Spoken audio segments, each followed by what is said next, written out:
HCI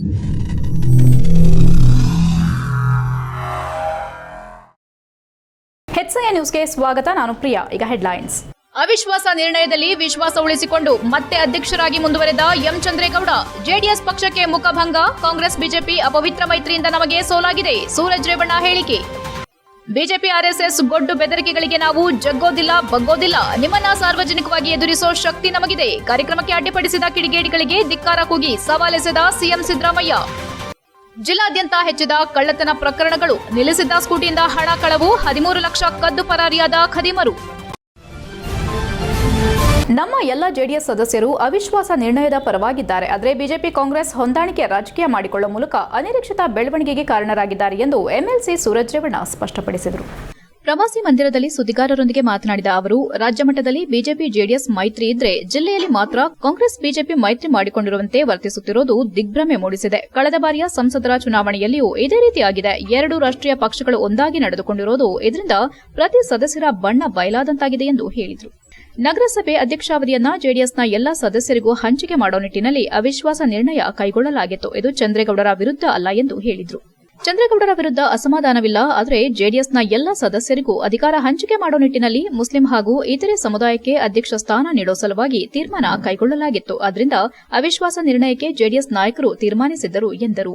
ನಗರಸಭೆಯಲ್ಲಿನ ಬೆಳವಣಿಗೆಯನ್ನು Kumaraswamy, HD ದೇವೇಗೌಡರ ಗಮನಕ್ಕೆ ತರಲಾಗುವುದು. ಹೊಂದಾಣಿಕೆ ಹಾಗೂ ವಿಪ್ ಜಾರಿ ಸಂಬಂಧ ಬಿಜೆಪಿಯ ರಾಜ್ಯ ಘಟಕದ ಅಧ್ಯಕ್ಷ ವಿಜಯೇಂದ್ರ ಅವರೊಂದಿಗೆ ಜೆಡಿಎಸ್ ನಾಯಕರಾದ ಎಚ್ಡಿ ರೇವಣ್ಣ ಅವರು ಮಾತನಾಡಿದ್ದರು. ಆದರೆ ಬಿಜೆಪಿ ಕಾಂಗ್ರೆಸ್ನ ಅಪವಿತ್ರ ಮೈತ್ರಿಯಿಂದ ಈ ಎಲ್ಲ ಬೆಳವಣಿಗೆಯಾಗಿದೆ ಎಂದು ಸೂರಜ್ ತಿಳಿಸಿದರು. ಇದೇ ವೇಳೆ ಶಾಸಕ ಸ್ವರೂಪ್ ಉಪಸ್ಥಿತರಿದ್ದರು. HCI news Hassan. ಅದರಲ್ಲಿ 21 ಜನ ಸದಸ್ಯರು ನಮ್ಮ ಪರವಾಗಿ ಅಧ್ಯಕ್ಷನ ಅವಿಶ್ವಾಸಗೊಳಿಸಬೇಕು ಅನ್ನೋ ಉದ್ದೇಶದಿಂದ ಇವತ್ತು ಮತ ಹಾಕಿದ್ದಾರೆ. ಅದರಲ್ಲಿ ಒಂದು ಗಣನೀಯವಾಗಿ ನಾವು ಗಮನಿಸಬೇಕಂದ್ರೆ, ಇಡೀ ರಾಜ್ಯದಲ್ಲಿ ಕಾಂಗ್ರೆಸ್ಸು ಬಿಜೆಪಿ ಪ್ರತ್ಯೇಕವಾಗಿ ವಿರುದ್ಧವಾಗಿ ಹೋರಾಟ ಮಾಡುತ್ತೆ. ಆದರೆ ಹಾಸನ ಜಿಲ್ಲೆಯಲ್ಲಿ ನಾವು ಇದನ್ನು ಲೋಕಸಭಾ ಚುನಾವಣೆಯಲ್ಲೂ ಕೂಡ ಗಮನಿಸಿದ್ವಿ. ಯಾವುದೇ ಚುನಾವಣೆ ಬರಲಿ ಇಬ್ರು ಒಬ್ರಿಗೊಬ್ರು ಕೈ ಗಿರಾಯಿಸ್ಕೊಂಡು ಹೆಗ್ಲು ಕೊಟ್ಕೊಂಡು ಇವತ್ತು ರಾಜಕಾರಣನ ಮಾಡೋಂಥ ಒಂದು ಅನಿರೀಕ್ಷಿತ ವಾತಾವರಣ ಇವತ್ತು ಸೃಷ್ಟಿಯಾಗಿದೆ. ಅದು ಹಾಸನ ಜಿಲ್ಲೆಯಲ್ಲಿ ವಿಶೇಷವಾಗಿ ಕಾಂಗ್ರೆಸ್ ಹಾಗೂ ಬಿಜೆಪಿ 2 ರಾಷ್ಟ್ರೀಯ ಪಕ್ಷಗಳು ಒಂದೇ ಪಕ್ಷದಂತೆ ಇವತ್ತು ಒಬ್ರೊಬ್ರು ಕೈ ಗಿರಾಯಿಸಿ ಇವತ್ತು ರಾಜಕಾರಣ ಮಾಡ್ತಿರೋದು ನೋಡಿದ್ರೆ ಈ ನಮ್ಮ ಜಿಲ್ಲೆಯ ರಾಜಕಾರಣ ಯಾವ ದಿಕ್ಕಿನಲ್ಲಿ ಹೋಗ್ತದೆ ಅಂತ ನಮಗೆ ಒಂದು ದಿಗ್ಭ್ರಮೆ ತರ್ತಾ ಇದೆ. ಏನು ಚುನಾವಣೆ ನಡೆದ್ರೆ ನಾವೇ ಗೆಲ್ಲೋದಂತ ವಿರೋಧ ಪಕ್ಷದವ್ರಿಗೂ ಗೊತ್ತು. ಯಾಕಂದ್ರೆ ಚುನಾವಣೆ ನಡೆದ್ರೆ ಅರ್ಧಕ್ಕಿಂತ ಒಂದೇ ಒಂದು ಮತ ಇದ್ರೆ ಸಾಕು ನಾವು ಗೆಲ್ತೀವಿ ಅಂತ. ಹಾಗಾಗಿ ಉಪಾಧ್ಯಕ್ಷ ಚುನಾವಣೆಯಲ್ಲಿ ಅವ್ರಿಗೆ ಅನಿವಾರ್ಯವಾಗಿ ನಮಗೆ ಹಾಕ್ಲೇಬೇಕು ಮತವನ್ನ ಹಾಕಿದ್ರು. ಆದ್ರೆ ಇವತ್ತು ಕೂಡ ನಾವು ಏನು ಅವಿಶ್ವಾಸನ ನಿರ್ಣಯನ ತಂದಿದ್ವಿ. ಇವತ್ತು ಕೂಡ ನಮ್ಮ 16 ಓಟು, ನಮ್ಮ ಜೆಡಿಎಸ್ 16 ಓಟು ಮತ್ತು 2 ಇಂಡಿಪೆಂಡೆಂಟ್ 2 ಪಕ್ಷೇತರ ಕೌನ್ಸಿಲರ್ಸ್ ಇರ್ಬೋದು ಮತ್ತು ನಮ್ದು ಮತ್ತು MLC ಅವರದ್ದು 2 ಓಟು ಒಳಗೊಂಡಂತೆ ಕಾಂಗ್ರೆಸ್ ಒಬ್ಬರು ಸದಸ್ಯರು ಕೂಡ ನಮಗೆ ಮತವನ್ನು ಹಾಕಿದ್ದಾರೆ. ಒಟ್ಟು ಸೇರಿ 21 ಮತ ಬಂದಿದೆ. ಇವತ್ತು ಕೂಡ ನಾವು ಏನು ಕೌನ್ಸಿಲ್ ಬೆಂಬಲ ನಮಗೆ ಹೆಚ್ಚು ಇರೋದು. ಆದ್ರೆ ಒಂದು ಮೂರನೇ 2 ಭಾಗ ಬೇಕಿದೆಯಲ್ಲ ಚುನಾವಣೆಗೆ 2/3. ಹಾಗಾಗಿ ನಾವು ಬಿಜೆಪಿ ಆರ್ಎಸ್ಎಸ್ ಗೊಡ್ಡು ಬೆದರಿಕೆಗಳಿಗೆ ಜಗ್ಗೋದಿಲ್ಲ, ಬಗ್ಗೋದಿಲ್ಲ. ನಿಮ್ಮನ್ನೆಲ್ಲ ಸಾರ್ವಜನಿಕವಾಗಿ ಎದುರಿಸೋ ಶಕ್ತಿ ನನಗಿದೆ, ನಮ್ಮ ಕಾರ್ಯಕರ್ತರಿಗೂ ಇದೆ ಎಂದು ಸಿದ್ದರಾಮಯ್ಯ ಬೆಳಗಾವಿಯಲ್ಲಿ ಗುಡುಗಿದ್ರು. ಎಐಸಿಸಿ ಆಯೋಜಿಸಿದ್ದ ಕೇಂದ್ರ ಸರ್ಕಾರದ ಬೆಲೆ ಏರಿಕೆ, ಜನ ವಿರೋಧಿ ನೀತಿ ಹಾಗೂ ದೇಶ ವಿರೋಧಿ ಆಡಳಿತ ವಿರೋಧಿಸಿ ಖಂಡನ ಸಮಾವೇಶವನ್ನು ಉದ್ಘಾಟಿಸಿ ಮಾತನಾಡಿದರು. ಬಿಜೆಪಿಯ ದೇಶ ವಿರೋಧಿ ಆಡಳಿತ, ಜನವಿರೋಧಿ ಕ್ರಮಗಳನ್ನು ಖಂಡಿಸಿ ಭಾಷಣ ಮಾಡುವ ವೇಳೆ ಮುಖ್ಯಮಂತ್ರಿಗಳ ಭಾಷಣಕ್ಕೆ ಅಡ್ಡಿಪಡಿಸಿದ ಬಿಜೆಪಿ ಕಿಡಿಗೇಡಿಗಳ ವಿರುದ್ಧ ತೀವ್ರ ಆಕ್ರೋಶ ವ್ಯಕ್ತಪಡಿಸಿದ ಮುಖ್ಯಮಂತ್ರಿಗಳು ಬಿಜೆಪಿ ಆರ್ಎಸ್ಎಸ್ಗೆ ನೇರವಾಗಿ ಸವಾಲೆಸೆದು ಸೆಡ್ಡು ಹೊಡೆದರು. ಕಳೆದ 10 ವರ್ಷಗಳಿಂದ ನಿರಂತರವಾಗಿ ಬೆಲೆ ಏರಿಕೆ ಮಾಡುತ್ತಾ ಭಾರತೀಯರ ಬದುಕನ್ನ ಬೆಲೆ ಏರಿಕೆಯಲ್ಲಿ ಬೇಯಿಸುತ್ತಾ ಭಾರತೀಯ ಸಮಾಜವನ್ನ ಛಿದ್ರಗೊಳಿಸುತ್ತಾ ಬಿರುಕು ಮೂಡಿಸುತ್ತಾ ಜನದ್ರೋಹಿಯಾಗಿ ವರ್ತಿಸುತ್ತಿರೋದು ಬಿಟ್ರೆ ಬೇರೆ ಏನು ಮಾಡಿದ್ದೀರಿ ತೋರಿಸಿ ಜನರಿಗೆ ಎಂದು ಸವಾಲು ಹಾಕಿದರು. ಮೊನ್ನೆ ಕಾಶ್ಮೀರದಲ್ಲಿ ಅಮಾಯಕ ಭಾರತೀಯರನ್ನ, ಕರ್ನಾಟಕದ 3 ಅಮಾಯಕರನ್ನ ರಾಜಾರೋಷವಾಗಿ ಗನ್ಗಳ ಸಮೇತ ಬಂದು ಅಮಾನುಷವಾಗಿ ಹತ್ಯೆ ಮಾಡಿ ಹೋದ್ರಲ್ಲ, ಇದು ಕೇಂದ್ರ ಸರ್ಕಾರದ ಭದ್ರತಾ ಲೋಪ ಅಲ್ಲವಾ? ಭಾರತೀಯರಿಗೆ ರಕ್ಷಣೆ ಕೊಡೋದ್ರಲ್ಲಿ ವಿಫಲ ಆಗಿರೋದನ್ನ ನಾವು ಭಾರತೀಯರು ಪ್ರಶ್ನಿಸಬಾರ್ದ? ಪ್ರಶ್ನಿಸಿದ್ರೆ ಕಾರ್ಯಕ್ರಮಕ್ಕೆ ಅಡ್ಡಿಪಡಿಸುತ್ತೀರಾ ಎಂದು ಪ್ರಶ್ನಿಸಿದ್ರು. ಅಕ್ಕಿ, ಎಣ್ಣೆ, ಚಿನ್ನ, ಬೆಳ್ಳಿ, ಗೊಬ್ಬರ, ಕಾಳು ಬೇಳೆ, ಡೀಸೆಲ್, ಪೆಟ್ರೋಲ್, ಸಿಲಿಂಡರ್ ಎಲ್ಲದರ ಬೆಲೆ ಏರಿಸಿದ್ದೀರಿ, ಯಾವುದನ್ನ ಬಿಟ್ಟಿದ್ದೀರಿ ಹೇಳಿ ಎಂದರು. ಕಚ್ಚಾ ತೈಲ ಬೆಲೆ ಕಡಿಮೆ ಇದ್ದಾಗಲೂ ಪೆಟ್ರೋಲ್, ಡೀಸೆಲ್ ಬೆಲೆ ಮಾತ್ರ ನಿರಂತರವಾಗಿ ಏರಿಕೆ ಆಗುತ್ತಲೇ ಇರೋದು ಭಾರತೀಯರಿಗೆ ಬಿಜೆಪಿ ಬಗೆಯುತ್ತಿರುವ ಮಹಾದ್ರೋಹ ಎಂದು ಆಕ್ರೋಶ ವ್ಯಕ್ತಪಡಿಸಿದರು. ಬಿಜೆಪಿ ನಿರಂತರವಾಗಿ ಭಾರತೀಯರನ್ನ ಸುಳ್ಳುಗಳ ಸರಮಾಲೆಯಲ್ಲಿ ಮುಳುಗಿಸಿದೆ, ಸಮಾಜವನ್ನ ಬಿರುಕು ಮೂಡಿಸಿ ಕಾಲ ಕಳೆಯುತ್ತಿದೆ. ನಿಮಗೆ ತಕ್ಕ ಉತ್ತರ ಕೊಡೋ ಶಕ್ತಿ ನಮಗಿದೆ, ನಾವು ಉತ್ತರ ಕೊಡ್ತೇವೆ ಎಂದರು. HCN news Haasan. ತೋರಿಸಿದ್ದೇ ಒಂದು, ಜನಗಳ ಮುಂದೆ ಇಟ್ಟಿದ್ದೇ ಒಂದು, ಇದನ್ನೆಲ್ಲ ಮಾಡಬಾರ್ದು. ನಾವು ಯಾವತ್ತೂ ಕೂಡ ದೇಶದ ರಕ್ಷಣೆ, ದೇಶದ ಅಖಂಡತೆ, ದೇಶದ ಸಾರ್ವಭೌಮತೆ ಇದಕ್ಕೆ ಧಕ್ಕೆ ಬರಲಿಕ್ಕೆ ಬಿಡಲ್ಲ. ಈ ದೇಶವನ್ನು ಸ್ವಾತಂತ್ರ್ಯಗೊಳಿಸಿದವರು ನಾವು. ಕಾಂಗ್ರೆಸ್ ಬ್ರಿಟಿಷ್ನವರನ್ನು ಹೊರಡಿಸಿ, ಇದು ಬಲವಂತದವರ ಯಾರು ಶ್ರೀಮಂತರಿದ್ದಾರೆ ಅವರು ಹೋರಾಟದ ಫಲವಾಗಿ ನಾವು ಈ ದೇಶಕ್ಕೆ ಸ್ವಾತಂತ್ರ್ಯ ಬಂದಿರತಕ್ಕಂಥದ್ದಲ್ಲ. ಈ ದೇಶದ ಬಡವರು, ದಲಿತರು, ಹಿಂದುಳಿದವರು, ಅಲ್ಪಸಂಖ್ಯಾತರು, ಎಲ್ಲ ಧರ್ಮದ ಜನ ಹೋರಾಟ ಮಾಡಿ ದೇಶಕ್ಕೆ ಸ್ವಾತಂತ್ರ್ಯವನ್ನು ತಂದಿರತಕ್ಕಂಥದ್ದು. ನಾನು ಕೇಳ್ತೀನಿ, ನಿಮಗೆ ನಾಚಿಕೆ ಆಗಲ್ಲ? ನಿಮಗೆ ಸ್ವಾತಂತ್ರ್ಯ ಬಂದ ಮೇಲೆ 52 ವರ್ಷಗಳ ಕಾಲ ಇವರು RSS ಕಚೇರಿನಲ್ಲಿ ಭಾರತದ ಧ್ವಜ ಹಾರಿಸಿರಲಿಲ್ಲ. 52 ವರ್ಷಗಳ ಕಾಲ ಭಾರತದ ಧ್ವಜ ಹಾರಿಸಿರಲಿಲ್ಲ. ನಾಚಿಕೆ ಆಗಲ್ಲ ನಿಮಗೆ ದೇಶದ ಬಗ್ಗೆ ಮಾತಾಡೋಕ್ಕೆ? ಮಾನ ಮರ್ಯಾದೆ ಏನಾದ್ರು ಇದೆಯಾ ನಿಮಗೆ? 52 ವರ್ಷಗಳ ಕಾಲ ಬಿಜೆಪಿ ಕಚೇರಿನಲ್ಲಿ ಭಾರತದ ಧ್ವಜವನ್ನು ಹಾರಿಸಿರಲಿಲ್ಲ. ನಾಚಿಕೆ ಆಗಲ್ಲ? ನಾವು 4 ರೂಪಾಯಿ ಹಾಲಿನ ಬೆಲೆ ಏರಿಸಿದ್ರೆ ಅದನ್ನು ನೇರವಾಗಿ ನಮ್ಮ ಸರ್ಕಾರಕ್ಕೆ ಏನು ಬರಲ್ಲ, ಅದು ರೈತರಿಗೆ ಕೊಡ್ತಕ್ಕಂಥ ಬೆಲೆ, ರೈತರಿಗೆ ವರ್ಗಾವಣೆ ಮಾಡ್ತಕ್ಕಂಥ ಹಣ ಅದು. ಅಷ್ಟಾದರೂ ಕೂಡ ಬೇರೆ ರಾಜ್ಯಗಳು, ಪಕ್ಕದ ರಾಜ್ಯಗಳಿದ್ದಾವಲ್ಲ, ಆಂಧ್ರ ಪ್ರದೇಶ್, ತೆಲಂಗಾಣ, ಮಹಾರಾಷ್ಟ್ರ, ತಮಿಳುನಾಡು, ಕೇರಳ, ಆ ರಾಜ್ಯಗಳಿಗಿಂತ ಕಡಿಮೆ ಇದೆ ಹಾಲಿನ ಬೆಲೆ, ಮಾರಾಟದ ಬೆಲೆ ಕಡಿಮೆ ಇದೆ. ಬಸ್ಸಿನ ದರ ಆ ರಾಜ್ಯಗಳಿಗಿಂತ ಕಡಿಮೆ ಇದೆ.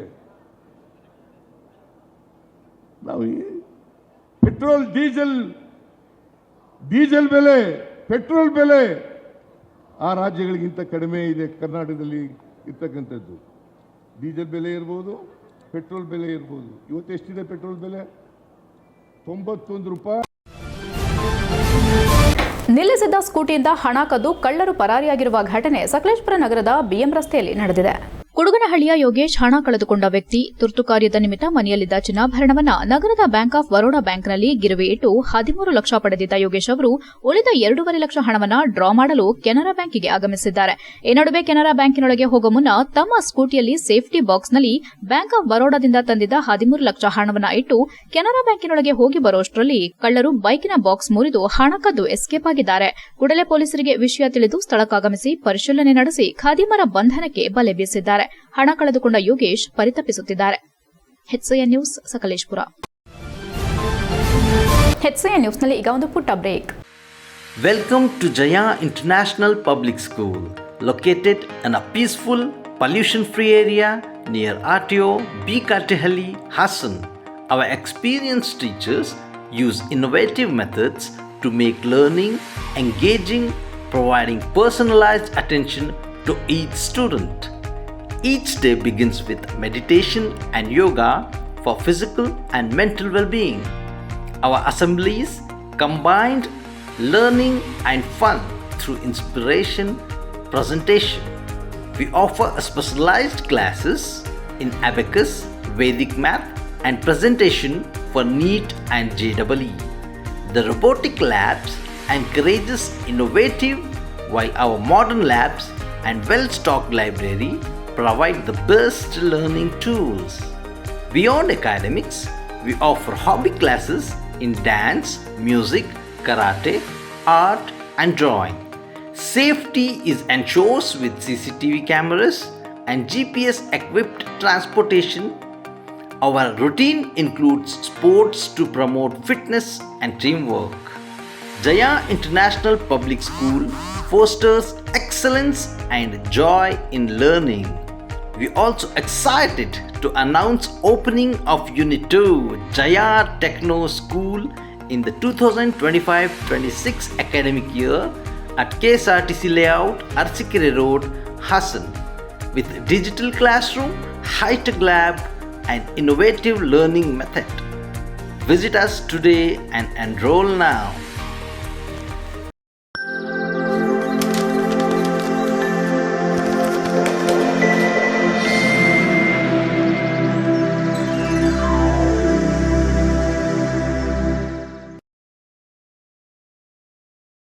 ಬ್ರೇಕ್ನ ನಂತರ HCN ನ್ಯೂಸ್ಗೆ ಸ್ವಾಗತ. ಭಾರೀ ಕುತೂಹಲ ಕೆರಳಿಸಿದ ನಗರಸಭೆ ಅಧ್ಯಕ್ಷ ಎಂ ಚಂದ್ರೇಗೌಡ ವಿರುದ್ಧ ಅವಿಶ್ವಾಸ ನಿರ್ಣಯ ಮಂಡನೆಯಲ್ಲಿ ಬಿಜೆಪಿ ಮತ್ತು ಕಾಂಗ್ರೆಸ್ ಸದಸ್ಯರು ಅಧ್ಯಕ್ಷರಿಗೆ ಸಾಥ್ ಕೊಡುವ ಮೂಲಕ ಜೆಡಿಎಸ್ ಪಕ್ಷಕ್ಕೆ ಮುಖಭಂಗವಾಗಿದೆ. ಹಾಸನ ನಗರದ ಸಂತೆಪೇಟೆ ವೃತ್ತದ ಬಳಿ ಇರುವ ನಗರಸಭೆ ಕುವೆಂಪು ಸಭಾಂಗಣದಲ್ಲಿ ಸೋಮವಾರದಂದು ನಗರಸಭೆ ಉಪಾಧ್ಯಕ್ಷೆ ಹೇಮಾವತಿ ಕಮಲ್ಕುಮಾರ್ ನೇತೃತ್ವದಲ್ಲಿ ನಡೆದ ನಗರಸಭೆ ಸಾಮಾನ್ಯ ಸಭೆಯಲ್ಲಿ ಹಾಲಿ ಅಧ್ಯಕ್ಷ ಚಂದ್ರೇಗೌಡ ವಿರುದ್ಧ ಅವಿಶ್ವಾಸ ನಿರ್ಣಯ ಮಂಡನೆ ಸಭೆ ನಡೆಯಿತು. ನಗರಸಭೆ ಅಧ್ಯಕ್ಷ ಚಂದ್ರೇಗೌಡ ವಿರುದ್ಧ ಶಾಸಕ ಎಚ್.ಪಿ. ಸ್ವರೂಪ್ ಮತ್ತು ಎಂಎಲ್ಸಿ ಸೂರಜ್ ರೇವಣ್ಣ ಹಾಗೂ ನಗರಸಭೆ ಜೆಡಿಎಸ್ ಸದಸ್ಯರು ಒಟ್ಟು 21 ಸದಸ್ಯರು ಕೈಯೆತ್ತುವ ಮೂಲಕ ಅವಿಶ್ವಾಸ ನಿರ್ಣಯ ಪರವಾಗಿ ಕೈಯೆತ್ತಿದ್ರು.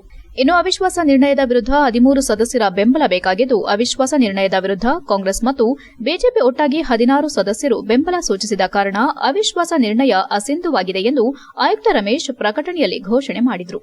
ಅವಿಶ್ವಾಸ ನಿರ್ಣಯದ ನಂತರ ಹಾಲಿ ಅಧ್ಯಕ್ಷ ಚಂದ್ರೇಗೌಡ ಅವರು ಹಾಲಿ ಅಧ್ಯಕ್ಷರಾಗಿ ಮುಂದುವರೆದರು. ನಂತರ ಬಿಜೆಪಿ ಪಕ್ಷದ ನಗರಸಭೆ ಸದಸ್ಯರು ಮಾಜಿ ಶಾಸಕ ಪ್ರೀತಂ ಜೇಗೌಡ ಹಾಗೂ ಸಂಸದ ಶ್ರೇಯಸ್ ಪಟೇಲ್ ಪರ ಜೈಕಾರ ಘೋಷಣೆ ಕೂಗಿದ್ರು. ಕೆಲ ಸದಸ್ಯರು ಟೇಬಲ್ ಬಡಿದರು. ಇದಾದ ಸ್ವಲ್ಪ ಸಮಯದಲ್ಲೇ ಶಾಸಕ ಎಚ್.ಪಿ. ಸ್ವರೂಪ್ ಮತ್ತು ಎಂಎಲ್ಸಿ ಸೂರಜ್ ರೇವಣ್ಣ ಇಬ್ಬರು ಸಭೆಯಿಂದ ಹೊರ ನಡೆದರು. ಅವಿಶ್ವಾಸ ನಿರ್ಣಯಕ್ಕೆ ಕೇವಲ 5 ಸದಸ್ಯರ ಕೊರತೆಯಿಂದ ಜೆಡಿಎಸ್ ತನ್ನ ರಾಜಕೀಯ ತಂತ್ರದಲ್ಲಿ ಹಿನ್ನಡೆ ಅನುಭವಿಸಬೇಕಾಯಿತು. ಸಭೆಯ ಮಧ್ಯೆ ನಾಮನಿರ್ದೇಶನ ಸದಸ್ಯರು ಒಂದು ಕಡೆ ಕೂರಿಸಿ ಎಂದಾಗ ಆಕ್ಷೇಪಣೆ ಬಂದು ತಟಸ್ಥವಾದರು. ಹಾಲಿ ಅಧ್ಯಕ್ಷ ಎಂ ಚಂದ್ರೇಗೌಡ ಜೆಡಿಎಸ್ ಹೈಕಮಾಂಡ್ಗೆ ಸೆಡ್ಡು ಹೊಡೆದು ಅಧಿಕಾರದಲ್ಲಿ ಮುಂದುವರೆದಿದ್ದಾರೆ. ಈ ಗೆಲುವಿನಲ್ಲಿ ಬಿಜೆಪಿಯ ಪ್ರೀತಂ ಗೌಡ ಮತ್ತು ಕಾಂಗ್ರೆಸ್ನ ಸಂಸದ ಶ್ರೇಯಸ್ ಪಟೇಲ್ ಜೋಡಿಯ ರಾಜಕೀಯ ಚಾಣಾಕ್ಷತನ ಮತ್ತೆ ಮೇಲುಗೈ ಸಾಧಿಸಿದೆ.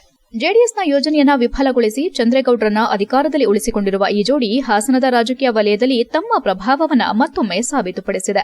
ಸಭೆ ಮಧ್ಯೆ ಎಂ ಚಂದ್ರೇಗೌಡ ಅವರು ಸಂಸದ ಶ್ರೇಯಸ್ ಪಟೇಲ್ ಹತ್ತಿರ ಹೋಗಿ ಏನೋ ಗುಸುಗುಸು ಮಾತನಾಡಿದ್ರು. ಹಾಜರಿದ್ದ ಒಟ್ಟು 38 ಸದಸ್ಯರಲ್ಲಿ 37 ಮತ ಚಲಾವಣೆಯಾಗಿದ್ದು, ಅಧ್ಯಕ್ಷ ಚಂದ್ರೇಗೌಡ ತಟಸ್ಥವಾಗಿ ಉಳಿದರು. ಅವಿಶ್ವಾಸ ಪರ 21, ವಿರುದ್ಧ 16 ಮತ ಚಲಾವಣೆಯಾದವು. ಅವಿಶ್ವಾಸಕ್ಕೆ ಸೋಲಾದ ನಂತರ ಬಿಜೆಪಿ ಕಾಂಗ್ರೆಸ್ ಸದಸ್ಯರು ಸಂಸದರು ಮೇಜುಕುಟ್ಟಿ ಸಂತಸ ವ್ಯಕ್ತಪಡಿಸಿದರು. ಸಭಾಂಗಣದಲ್ಲಿ ಹೊರಗಡೆ ಶ್ರೇಯಸ್ ಪಟೇಲ್ ಪ್ರೀತಂ ಗೌಡ ಪರ ಜೈಕಾರ ಕೂಗಿ ಬಿಜೆಪಿ ಸದಸ್ಯರು ಹರ್ಷ ವ್ಯಕ್ತಪಡಿಸಿದರು. ನಗರಸಭೆ ಹೊರಗೆ ಅಭಿಮಾನಿಗಳು, ಜೆಡಿಎಸ್ ಕಾಂಗ್ರೆಸ್ನ ಕಾರ್ಯಕರ್ತರು ಜೈಕಾರ ಹಾಕಿ ಪಟಾಕಿ ಸಿಡಿಸಿ ಸಿಹಿ ಹಂಚಿದ್ರು. ಸ್ವಲ್ಪ ಸಮಯದಲ್ಲೇ ನಗರಸಭೆ ಅಧ್ಯಕ್ಷರ ಕೊಠಡಿಯಲ್ಲಿ ಶಾಸಕರಾದ ಎಚ್.ಪಿ. ಸ್ವರೂಪ್ ಇರುವ ಭಾವಚಿತ್ರದ ಪಕ್ಕ ಪ್ರೀತಂ ಜೇಗೌಡರ ಫೋಟೋ ತಂದು ನೇತು ಹಾಕಿದ್ರು. ಸಂಸದ ಶ್ರೇಯಸ್ ಎಂ ಪಟೇಲ್ ಮಾಧ್ಯಮದೊಂದಿಗೆ ಮಾತನಾಡಿ, ನಗರಸಭೆ ಅವಿಶ್ವಾಸ ನಿರ್ಣಯ ಮಂಡನೆ ವೇಳೆ ನಾವು ಬಿಜೆಪಿ ಮತ್ತು ಕಾಂಗ್ರೆಸ್ ಹೊಂದಾಣಿಕೆ ಮಾಡುವ ಮೂಲಕ ಮತ ಚಲಾಯಿಸಿಲ್ಲ. ನಗರಸಭೆ ಅಧ್ಯಕ್ಷರ ಒಳ್ಳೆಯ ವ್ಯಕ್ತಿತ್ವ, ಅವರ ಉತ್ತಮ ಕೆಲಸ ಮಾಡಿರುವುದನ್ನು ಮೆಚ್ಚಿ ಬೆಂಬಲ ನೀಡಿದ್ದೇವೆ. ಯಾವ ಪಕ್ಷದ ವಿರುದ್ಧ ನಾವಿಲ್ಲ, ನಾವು ವ್ಯಕ್ತಿಯ ಪರವಾಗಿದ್ದೇವೆ ಅಷ್ಟೇ. ಹೀಗಿರುವಾಗ ಇಲ್ಲಿ ಹೊಂದಾಣಿಕೆ ಪ್ರಶ್ನೆಯೇ ಇಲ್ಲ ಎಂದು ಹೇಳಿದರು. ನಂತರ ನಗರಸಭೆ ಅಧ್ಯಕ್ಷ ಎಂ ಚಂದ್ರೇಗೌಡ ಮಾಧ್ಯಮದೊಂದಿಗೆ ಮಾತನಾಡಿ, ಅವಿಶ್ವಾಸ ನಿರ್ಣಯದಲ್ಲಿ ಗೆದ್ದಿರೋದು ನಾನೇ ಆದರೂ ಹಾಸನ ಜಿಲ್ಲೆಯ ಜನತೆಯ ಆತ್ಮಗೌರವದ ಗೆಲುವು ಪಡೆದಿದ್ದೇನೆ. ನನ್ನ ಗೆಲುವಿಗೆ ಅಭಿವೃದ್ಧಿಯ ಹರಿಕಾರ ಪ್ರೀತಂ ಗೌಡ, ಸಂಸದ ಶ್ರೇಯಸ್ ಪಟೇಲ್ ಸಾಥ್ ಕೊಟ್ಟರು. ಯಾವುದೇ ಅವ್ಯವಹಾರ ಇಲ್ಲದಂತೆ, ಕಪ್ಪು ಚುಕ್ಕೆ ಬಾರದಂತೆ ನಗರಸಭೆ ಆಡಳಿತ ನಡೆಸಿದ್ದೇನೆ. ನಮ್ಮ ಎಲ್ಲಾ ಬಿಜೆಪಿ ಸದಸ್ಯರು, ಸಂಸದರು ನನ್ನನ್ನು ಬೆಂಬಲಿಸಿದ್ದಾರೆ ಎಂದರು. ಇನ್ನು ಮುಂದೆ ಅವರು ಹೇಳಿಕೊಟ್ಟ ಮಾರ್ಗದಲ್ಲಿ ಹಾಸನವನ್ನ ಉತ್ತಮ ನಗರವನ್ನಾಗಿ ಮಾಡ್ತೇನೆ ಎಂದರು. ಹಾಸನಾಂಬೆ ದೇವಿಯ ಆಶೀರ್ವಾದ, ಕೊಲ್ಲಾಪುರದ ಆಶೀರ್ವಾದ ತೆಗೆದುಕೊಂಡು ಕೆಂಡಹಾದು ಬಂದಿದ್ದೇನೆ. ಆ ದೇವಿಯ ಆಶೀರ್ವಾದದಿಂದ ಗೆದ್ದಿದ್ದೇನೆ. ನನ್ನ ಮೇಲೆ ಜೆಡಿಎಸ್ನವರು ಅವಿಶ್ವಾಸ ತಂದ್ರು. ನಾನೇನು ಅನೈತಿಕ ಚಟುವಟಿಕೆ, ಅವ್ಯವಹಾರ ಮಾಡಿದ್ದಿನ. ಜೆಡಿಎಸ್ ಸದಸ್ಯರಿಗೆ ವಿಪ್ ಕೊಟ್ಟಿದ್ರಿಂದ ಆ ಪಕ್ಷದ ಪರವಾಗಿದ್ದರೆ ಹೊರತು ಮಾನಸಿಕವಾಗಿ ನನ್ನ ಪರ ಇದ್ದರು. ಹಾಗಾಗಿ ನಾನು ಪ್ರೀತಂ ಗೌಡ, ಶ್ರೇಯಸ್ ಪಟೇಲ್ ಮೊರೆ ಹೋಗಬೇಕಾದ ಪರಿಸ್ಥಿತಿ ಬಂದಿತು ಎಂದು ಹೇಳಿದರು. HCN news Hassan. ಜನತೆಯ ಸ್ವಾಭಿಮಾನದ ಆತ್ಮಗೌರವದ ಗೆಲುವು ಅಂತ ಹೇಳಲಿಕ್ಕೆ ಇಚ್ಛಪಡ್ತೇನೆ. ಇದು ನನ್ನ ಗೆಲುವಿಗೆ ಸಹಕಾರ ನೀಡಿದ ಅಭಿವೃದ್ಧಿಯ ಹರಿಕಾರ ಶ್ರೀ ಜೆ ಪ್ರೀತಂ ಗೌಡ ಮಾಜಿ ಶಾಸಕರು ಹಾಗೂ ಶ್ರೇಯಸ್ ಮಹೇಶ್ ಪಟೇಲ್ ನಮ್ಮ ಹಾಸನ ಲೋಕಸಭಾ ಸದಸ್ಯರು, ಅವರಿಬ್ಬರು ನನಗೆ ಸಾಥ್ ಕೊಟ್ಟು ನೀವು ಉತ್ತಮವಾದ ಕೆಲಸವನ್ನು ನಿರ್ವಹಿಸಿಕೊಂಡು ಹೋಗ್ತಾ ಇದ್ದೀರಿ. ನಗರಸಭೆಯಲ್ಲಿ ಯಾವುದೇ ಅವ್ಯವಹಾರ, ಕಪ್ಪು ಚುಕ್ಕೆ ಇಲ್ಲದಂತೆ ಜನಸೇವೆಯನ್ನು ಮಾಡ್ಕೊಂಡು ಹೋಗ್ತಿದ್ದೀರಿ. ನಿಮ್ಮ ಈ ಒಳ್ಳೆಯ ಕಾರ್ಯಕ್ಕೆ ನಮ್ಮ ಬೆಂಬಲ ಇರುತ್ತೆ ಅಂತ ಹೇಳಿ ಅವರಿಬ್ಬರು ನಮ್ಮೆಲ್ಲ ಬಿಜೆಪಿ ಸದಸ್ಯರು, ಸಹ ಸದಸ್ಯರು ಹಾಗೂ ಶ್ರೇಯಸ್ ಮತ್ತು ಕಾಂಗ್ರೆಸ್ನ ನಗರಸಭಾ ಸದಸ್ಯರು ಎಲ್ಲ ಸೇರಿ ನನ್ನನ್ನು ಬೆಂಬಲಿಸಿದ್ದಾರೆ. ಅವರಿಗೂ ನಾನು ಆಭಾರಿಯಾಗಿರುತ್ತೇನೆ. ಅವರಿಗೆ ಕೃತಜ್ಞತೆಗಳನ್ನು ಈ ಮೂಲಕ ಸಲ್ಲಿಸುತ್ತಿದ್ದೇನೆ. ಇನ್ನು ಮುಂದೆ ಅವರು ಹೇಳಿಕೊಟ್ಟ ದಾರಿಯಲ್ಲಿ, ಯಾಕೆಂದ್ರೆ ಅವರು ಯಾವಾಗಲೂ ಅವರು ಜಾತಿ, ಮತ, ಆ ಜನ ಈ ಜನ ಅಂತ ನೋಡಿದವರನ್ನ ಆ ರೀತಿ ಅವರು ಸಭೆಗೆ ಒಂದು ಒಳ್ಳೆಯ ಅಭಿವೃದ್ಧಿ ಕೆಲಸ ಮಾಡಲಿ ಅಂತ ನಾನು ಆಶಿಸ್ತೀನಿ. ಬಿಜೆಪಿ ನೀವು ಜೊತೆ ಅಂತ ಏನಿಲ್ಲ, ವೈಯಕ್ತಿಕವಾಗಿ ನನಗೆ ಅವರು ಕಾರ್ಯವೈಖರಿ, ಅವ್ರ ಕೆಲಸ ನನಗೆ ಇಷ್ಟ ಆಯ್ತು. ನಮ್ಮ ಸದಸ್ಯರಿಗೂ ಅದೇ ರೀತಿ ಇದ್ದು ನಾವಿಬ್ರು ಸಮಾನ ಮನಸ್ಕಾರದಿಂದ ಅವ್ರ ಪರ ಬಂದು ಮತ ಹಾಕಿದೀವಿ. ಹೌದು ಹೌದು, ಅದು ಗೊತ್ತಾಯ್ತು. ಹೌದು, ಅದು ನಾನು ಇವತ್ತು ನನಗೂ ಗೊತ್ತಿಲ್ಲ, ಇವತ್ತು ನಾನು ನೋಡಿದ್ದೀನಿ. ಆಗ್ಲಿ, ಅವರ ಮನೋಭಾವದಿಂದ ಅವರು ಮತವನ್ನ ಚಲಾಯಿಸಿದ್ದಾರೆ. ಮುಂದಿನ ದಿನಗಳಲ್ಲಿ ಗೊತ್ತಾಗ್ತದಲ್ಲ ಯಾರ್ಯಾರು ಮುಂದಿನ ನಗರಸಭೆ ಚುನಾವಣೆ ಮತ್ತೆ ಬರ್ತದಾಗ ಯಾರ್ಯಾರು ಗೆಲ್ತಾರೆ, ಏನೇನ್ ಮಾಡ್ತಾರೆ ಅಂತ ಗೊತ್ತಾಗ್ತದಲ್ಲ. ಸರ್, ಇದು ಪ್ರೀತಮ್ ಗೌಡ್ರು ಮತ್ತು ಶ್ರೇಯಸ್ ಗೌಡ್ರು ಜಂಟಿ ಹೋರಾಟಕ್ಕೆ ಸಂದ ಜಯನ. ಇದು ಹೊಳೆನರಸೀಪುರ ಪಟ್ಟಣದ ಜನತೆಗೆ ಶುದ್ಧ ಕುಡಿಯುವ ನೀರು ಒದಗಿಸಲು 6 ಕೋಟಿ ರೂಪಾಯಿ ವೆಚ್ಚದಲ್ಲಿ ಹೊಸ ಓವರ್ ಹೆಡ್ ಟ್ಯಾಂಕ್ ನಿರ್ಮಾಣ ಮತ್ತು ಘನತ್ಯಾಜ್ಯ ನಿರ್ವಹಣೆ ಹಾಗೂ ಸ್ವಚ್ಛತಾ ಕಾರ್ಯಕ್ಕೆ ಒತ್ತು ನೀಡಲು ಸಕಿಂಗ್ ಮತ್ತು ಜೆಟ್ಟಿಂಗ್ ಯಂತ್ರ ಖರೀದಿಸಲು ತಕ್ಷಣವೇ ಕ್ರಮ ತೆಗೆದುಕೊಳ್ಳುತ್ತದೆ ಎಂದು ಶಾಸಕ ಎಚ್.ಡಿ. ರೇವಣ್ಣ ತಿಳಿಸಿದರು. ಅವರು ಹೊಳೆನರಸೀಪುರ ಪಟ್ಟಣದ ಪುರಸಭೆಯ ಎಚ್.ಡಿ. ದೇವೇಗೌಡ, ಪುರಸಭಾ ಅಧ್ಯಕ್ಷ ಎಚ್.ಕೆ. ಪ್ರಸನ್ನ ಅಧ್ಯಕ್ಷತೆಯಲ್ಲಿ ಆಯೋಜನೆ ಮಾಡಿದ್ದ ತಿಂಗಳ ಸಾಮಾನ್ಯ ಕೌನ್ಸಿಲ್ ಸಭೆಯಲ್ಲಿ ಮಾತನಾಡಿದ ಅವರು, ಕೋಟೆ ಹಾಗೂ ಲೋಕೋಪಯೋಗಿ ಇಲಾಖೆ ಮುಂದೆ ಶಿಥಿಲಾವಸ್ಥೆಯಲ್ಲಿ ಇರುವ ಓವರ್ ಹೆಡ್ ಟ್ಯಾಂಕ್ಗಳನ್ನು ನೆಲಸಮಗೊಳಿಸಿ ತೆರವುಗೊಳಿಸಿ ಹೊಸ ಟ್ಯಾಂಕ್ ನಿರ್ಮಾಣಕ್ಕೆ 6 ಕೋಟಿ ಹಣ ಮಂಜೂರಾಗಿದ್ದು ಶೀಘ್ರದಲ್ಲೇ ಕೆಲಸ ಪ್ರಾರಂಭ ಮಾಡಿ ಕಾಮಗಾರಿ ಆರಂಭ ಮಾಡಲಾಗುತ್ತದೆ ಎಂದರು. ಓವರ್ ಹೆಡ್ ಟ್ಯಾಂಕ್ ನಿರ್ಮಾಣ ಕಾಮಗಾರಿ, ಘನತ್ಯಾಜ್ಯ ನಿರ್ವಹಣೆ ಸಂಬಂಧಿಸಿದಂತೆ ಸಕಿಂಗ್ ಮತ್ತು ಜೆಟ್ಟಿಂಗ್ ಯಂತ್ರ ಖರೀದಿ, ವಾಣಿಜ್ಯ ಸಂಕೀರ್ಣದ ಸೆಲ್ಲಾರ್ ದುರಸ್ತಿ ಕಾಮಗಾರಿ, ಯುಜಿಡಿ ಮತ್ತು ರಸ್ತೆ ಹಾಗೂ ಇತರೆ ಕಾಮಗಾರಿಗೆ ಸಂಬಂಧಿಸಿದಂತೆ ಅನುಮೋದನೆ ನೀಡಲಾಯಿತು. ಪಟ್ಟಣದಲ್ಲಿ ಕಂದಾಯ ವಸೂಲು ಮಾಡುವಾಗ ಬಡವರಿಗೆ ಸ್ವಲ್ಪ ರಿಯಾಯಿತಿ ತೋರಿಸಿ ಮತ್ತು ಉಳ್ಳವರಿಂದ ವಸೂಲಿ ಮಾಡಿ ಅಭಿವೃದ್ಧಿ ಕಾರ್ಯ ಕೈಗೊಳ್ಳಿ ಎಂದರು. ಪೌರಕಾರ್ಮಿಕರೊಬ್ಬರು ತಿಳಿಸಿದ ಅಭಿಪ್ರಾಯಗಳನ್ನು ತಿಳಿದು ಶಾಸಕರು ಪಟ್ಟಣದ ಹೋಟೆಲ್ನಲ್ಲಿ ತಡೆಗೊಡದ ತೆಂಗಿನಕಾಯಿ ಬಳಕೆ ಮಾಡ್ತಾರೆ ಅಂದ್ರೆ ಅದಕ್ಕಿಂತ ದುರದೃಷ್ಟ ಇನ್ನೊಂದಿಲ್ಲ. ಮೊದಲು ಅದನ್ನ ತಡೆಯಿರಿ ಎಂದು ಮುಖ್ಯಾಧಿಕಾರಿ ಶಿವಶಂಕರ್ಗೆ ಶಾಸಕ ಎಚ್.ಡಿ. ರೇವಣ್ಣ ಸೂಚಿಸಿದರು. ಪಟ್ಟಣದ ಮಾಂಸ ಮತ್ತು ಮೀನು ಹಾಗೂ ಕೋಳಿ ಮಾರಾಟ ಅಂಗಡಿ ಮಾರುಕಟ್ಟೆ ನಿರ್ಮಾಣಕ್ಕಾಗಿ 2006ರಲ್ಲಿ ವಶಪಡಿಸಿಕೊಂಡಿದ್ದ ಜಾಗದ ಮಾಲೀಕ ನ್ಯಾಯಾಲಯಕ್ಕೆ ಹೋಗಿದ್ದು ಉಚ್ಚ ನ್ಯಾಯಾಲಯದ ತೀರ್ಮಾನದಲ್ಲಿ ನೀಡಿದ ತೀರ್ಪಿನ ವಿಷಯದಲ್ಲಿ ಕಾನೂನು ಸಲಹೆಗಾರರಿಂದ ಅಭಿಪ್ರಾಯ ಪಡೆದು ಮುಂದಿನ ತೀರ್ಮಾನ ಕೈಗೊಳ್ಳುವಂತೆ ಸಲಹೆ ನೀಡಿದರು. ಪುರಸಭಾ ಕಾಂಗ್ರೆಸ್ ಪಕ್ಷದ ಏಕೈಕ ಸದಸ್ಯ ಭೈರಶೆಟ್ಟಿ ಅವರು ಪುರಸಭೆ ಆರೋಗ್ಯಾಧಿಕಾರಿ ಯಾವುದೇ ವಾರ್ಡಿಗೂ ಭೇಟಿ ನೀಡಿಲ್ಲ, ಕೆಆರ್ ನಗರದಿಂದ ಬರ್ತಾರೆ, ಹಾಜರಿ ಪುಸ್ತಕಕ್ಕೆ ಸಹಿ ಮಾಡಿ ಮೊಬೈಲ್ನಲ್ಲಿ ಗೇಮ್ ಆಡುತ್ತಾ ಕುಳಿತಿರುತ್ತಾರೆ, ಆದರೆ ಪಟ್ಟಣದಲ್ಲಿ ಸೊಳ್ಳೆಕಾಟ ಜಾಸ್ತಿಯಾಗಿದೆ ಎಂದು ಆರೋಪಿಸಿದರು. ಆರೋಪಕ್ಕೆ ಪುಷ್ಟಿ ನೀಡುವಂತೆ ಶಾಸಕರ ಉಪಸ್ಥಿತಿಯಲ್ಲಿ ನಡೆದ ಸಭೆಗೆ ಆರೋಗ್ಯಾಧಿಕಾರಿ ಗೈರಾಗಿದ್ದರು. ಆರೋಗ್ಯಾಧಿಕಾರಿ ಸರಿಯಾಗಿ ಕೆಲಸ ಮಾಡುತ್ತಿಲ್ಲವೆಂದರೆ ಅಗತ್ಯ ಕ್ರಮ ಕೈಗೊಳ್ಳಿ ಎಂದು ಶಾಸಕ ರೇವಣ್ಣ ಸೂಚನೆ ನೀಡಿದರು. ಪುರಸಭೆ ಮಾಜಿ ಅಧ್ಯಕ್ಷರಾದ ಸುಧಾನಳಿನಿ ಹಾಗೂ ಕೆ. ಶ್ರೀಧರ್ ಮತ್ತು ಸದಸ್ಯ ಎ. ಜಗನ್ನಾಥ್ ಕೆಲವು ವಿಷಯಗಳ ಕುರಿತು ಚರ್ಚೆ ನಡೆಸಿದರು. ಪುರಸಭೆಯ 23 ಸದಸ್ಯರಲ್ಲಿ ಜೆಡಿಎಸ್ನ 22 ಸದಸ್ಯರಿದ್ದು ಸಭೆಗೆ 8 ಸದಸ್ಯರು ಗೈರಾಗಿದ್ದರು. ಪುರಸಭೆ ಅಧಿಕಾರಿಗಳಾದ ನಾಗೇಂದ್ರ ಕುಮಾರ್, ರಮೇಶ್, ಪಂಕಜ, ಪರಮೇಶ್ ಇತರರು ಉಪಸ್ಥಿತರಿದ್ದರು. ಕಾರ್ಯಕ್ರಮಕ್ಕೂ ಮುನ್ನ ಪೆಹಲ್ಗಾಂನಲ್ಲಿ ಉಗ್ರ ದಾಳಿಯಿಂದ ಮೃತಪಟ್ಟ 26 ಜನ ಪ್ರವಾಸಿಗರ ಆತ್ಮಕ್ಕೆ ಶ್ರದ್ದಾಂಜಲಿ ಸಲ್ಲಿಸಿ 1 ನಿಮಿಷ ಮೌನಾಚರಿಸಿದರು. HCN news, Holenarasipura. 22 ಇಸ್ವಿಯಲ್ಲಿ ಬಿಜೆಪಿ ಉಚಿತ ಮಾಡಿದ್ದಾರೆ 40 ಅದರಿಂದ ಈಗ ನಾವು ನಮಗೆ ಪಿಕ್ಚರನ್ನು ಕೊಟ್ಟು ಅದು 28 ಅಲ್ಲ 3 ಎಕರೆ 99 ಜನ ವಾಸವಾಗಿದ್ದಾರೆ. ಅದೇನೆಂದರೆ ಎಲ್ಲರಿಗೂ 900 ಏನು ಶ್ರಮ್ ಇದೈತೆ ಆದೇಶ ಅದಕ್ಕೆ 99 ಜನ ಅನರ್ಹರಾಗಿದ್ದಾರೆ, ವಾಸ ಇದ್ದಾರೆ. ಅವ್ರಿಗೆ ಸಹಾಯ ಮಾಡಿಕೊಡೋದಕ್ಕೆ ಮತ್ತೆ ಕಳಿಸ್ಕೊಡೋದು 3 ಎಕರೆ ಸೇರಿ 328 ಅದು 28 ಅಲ್ಲ 328 ಗುಂಟೆ ಅನುದಾನ 3 ಎಕರೆ 30 ಗುಂಟೆ 3 ಎಕರೆ 30 ಗುಂಟೆ ಅಂತ ಬರ್ತದೆ. ಕಾಶ್ಮೀರದಲ್ಲಿ ಪ್ರವಾಸಿಗರನ್ನ ಭಯೋತ್ಪಾದಕರು ಹತ್ಯೆ ಮಾಡಿದ ಘಟನೆಯನ್ನು ಖಂಡಿಸಿ ವಿವಿಧ ಪರ ಸಂಘಟನೆಗಳು ಪ್ರತಿಭಟನೆ ನಡೆಸಿದರು. ಚನ್ನರಾಯಪಟ್ಟಣದ ಕೃಷ್ಣದೇವರಾಜ ಒಡೆಯರ್ ವೃತ್ತದ ಬಳಿ ಮಾನವ ಸರಪಳಿ ನಿರ್ಮಿಸಿ ಕೂಡಲೇ ಭಯೋತ್ಪಾದಕರನ್ನ ಹೊಡೆದುರುಳಿಸಬೇಕೆಂದು ಆಗ್ರಹಿಸಿ ಪ್ರತಿಭಟನಾ ಸಭೆಯನ್ನ ನಡೆಸಲಾಯಿತು. ಕನ್ನಡಪರ ಹೋರಾಟಗಾರ ಪುಟ್ಟಣ್ಣ ಗೋಕಾಕ್ ಮಾತನಾಡಿ, ಕಾಶ್ಮೀರವು ಭಾರತದ ಕಿರೀಟ ಮತ್ತು ಸತ್ಯವನ್ನ ಭಯೋತ್ಪಾದನೆಯಿಂದ ಮೌನಗೊಳಿಸಲು ಸಾಧ್ಯವಿಲ್ಲ. ಈ ಹತ್ಯೆ ಕೇವಲ ಒಂದು ಸ್ಥಳ ಅಥವಾ ಗುಂಪಿನ ಮೇಲೆ ದಾಳಿಯಲ್ಲ, ಬದಲಾಗಿ ಪ್ರತಿಯೊಬ್ಬ ಭಾರತೀಯರ ಮನಸ್ಸಿನ ಮೇಲೆ ದಾಳಿಯಾದಂತಾಗಿ ನೊಂದಿದ್ದಾರೆ. ವಿದೇಶದಲ್ಲಿಯೂ ಸಹ ಖಂಡಿಸಿದ್ದಾರೆ.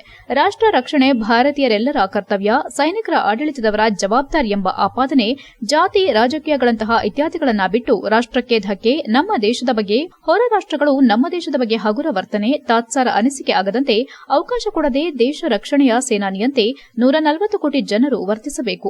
ಕಾಶ್ಮೀರದ ಪೆಹಲ್ಗಾಂನಲ್ಲಿ ಅಮಾಯಕ ಪ್ರವಾಸಿಗರ ಮೇಲೆ ನಡೆದ ದುಷ್ಕೃತ್ಯ ಭಾರತೀಯರೆಲ್ಲರಿಗೂ ನೋವುಂಟಾಗಿದ್ದು ಉಗ್ರರಿಗೆ ಅವಕಾಶ ಕೊಟ್ಟವರಿಗೆ ಉಳಿಗಾಲವಿಲ್ಲ ಎಂಬಂತೆ ಆಗಬೇಕು. ಬರೀ ಖಂಡಿಸೋದು, ಮೃತಪಟ್ಟವರಿಗೆ ಪರಿಹಾರ ನೀಡೋದು ಮಾನವೀಯತೆಯ ವಿಷಯವಾದರೂ ಉಗ್ರರಿಗೆ ಶಿಕ್ಷೆಯಾಗಬೇಕು ಎಂದರು. ಕಾಶ್ಮೀರದಲ್ಲಿ ನಡೆದ ಉಗ್ರರ ದಾಳಿಯಲ್ಲಿ ಮೃತಪಟ್ಟವರ ಆತ್ಮಕ್ಕೆ ಪಟ್ಟಣದ ನಾಗರಿಕರು ಶಾಂತಿ ಕೋರಿದರು. ತಾಲೂಕು ರೈತ ಸಂಘದ ಅಧ್ಯಕ್ಷ ಸಿಜಿ ರವಿ ಮಾತನಾಡಿ, ಭಾರತವು ಈ ಹತ್ಯೆಗಳಿಗೆ ಒಗ್ಗಟ್ಟು, ಶಕ್ತಿ ಮತ್ತು ಅಚಲವಾದ ಸಂಕಲ್ಪದಿಂದ ಪ್ರತಿಕ್ರಿಯಿಸುತ್ತದೆ. ಕೇಂದ್ರ ಸರ್ಕಾರ ಭಯೋತ್ಪಾದಕರ ವಿರುದ್ಧ ಕಠಿಣ ಕ್ರಮ ತೆಗೆದುಕೊಳ್ಳಬೇಕು ಮತ್ತು ಭಯೋತ್ಪಾದನೆಯನ್ನ ಬೇರು ಸಹಿತ ಕಿತ್ತೊಗೆಯಲು ಕ್ರಮಗಳನ್ನು ಬಲಪಡಿಸಬೇಕು ಎಂದರು.